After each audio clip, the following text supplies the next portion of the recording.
Alors, nouveau drama chez Tesla, une seconde employée porte plainte pour harcèlement sexuel au travail. Erika Cloud, une employée de la chaîne de montage de Tesla, accuse son ancien directeur de harcèlement sexuel, selon une plainte déposée mercredi devant la Cour supérieure du comté d'Alameda, en Californie.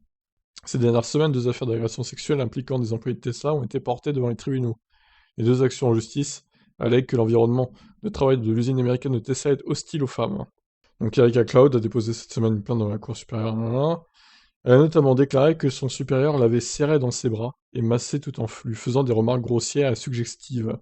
Tesla et d'autres défendeurs l'ont soumise à un environnement de travail hostile, résultant d'une animosité envers son sexe et d'un harcèlement sexuel, indique l'action en justice. Le harcèlement aurait continué en dehors du travail. En effet, elle subirait maintenant des représailles de la part d'autres directeurs après cette plainte auprès de l'équipe des ressources humaines de Tesla. Du côté d'Apple, le géant américain avait également viré une ingénieure qui se plaignait de harcèlement sexuel et d'intimidation. Ok.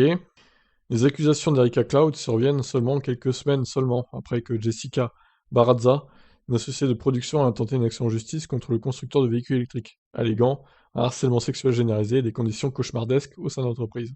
Selon sa plainte, Jessica Barazza a été confrontée à plusieurs cas de harcèlement, notamment un collègue masculin qui l'a prise par la taille, a appuyé sur son torse sous ses seins, puis l'a placée à côté de lui. Un autre incident aurait impliqué un collègue masculin qui aurait glissé sa jambe entre ses cuisses. Dans une interview accordée au Washington Post, l'associé de production a déclaré que ses collègues lui faisaient aussi souvent des commentaires obscènes.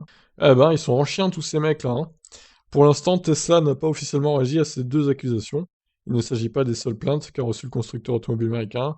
Le mois précédent, un tribunal avait condamné Tesla à verser près de 137 millions de dollars, après qu'un tribunal fédéral a estimé qu'un employé de l'usine de Fremont avait été victime de harcèlement racial.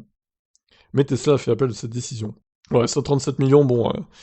Alors je veux bien que du coup l'employé en question a été blessé par tout ça, hein. Mais 137 millions, merde, quand même, le mec devient multimillionnaire pour s'être fait traiter, voilà. C'est un peu abusé, quoi, non? Je sais pas. Bref, tout ça pour dire que les plaintes s'accumulent chez Tesla. Donc on va voir, on va suivre ça de près, je vous dirai ce qu'il en est, évidemment. Je vous laisse réagir, ciao ciao.